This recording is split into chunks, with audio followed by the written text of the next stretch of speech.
Okay, so I thought I was going to end on the last video. However, what I realized is that this loaf is imperfect. And I thought it would be interesting to actually take a look at what makes a good loaf good, even though it's imperfect. So if you take a look, like I said a little bit earlier, it's a little bit flatter than I would like. Our scores are kind of crazy because I used scissors rather than a razor blade, which is what I normally use to get that nice ear.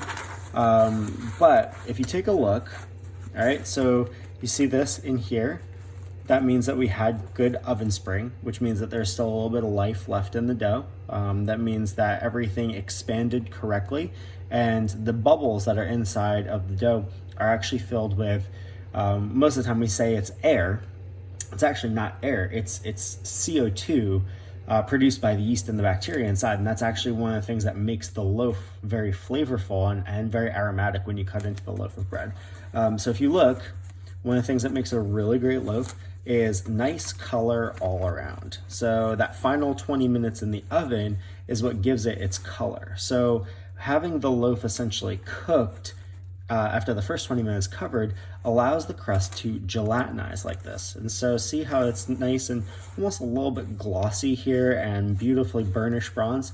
The reason why it gets like that is because when you are steaming the loaf covered, the steam allows the loaf to expand as it cooks, but it also brings important sugars to the surface that when you then remove the cover, those sugars caramelize, and that's what gives us our nice hard crust. So if you take a look, we have a nice crust all around, pretty evenly browned. It's not perfect, but once again, the perfect loaf is something difficult to, achieve. But what you want is you want a nice even crust all the way around. You want it to sound hollow all the way through.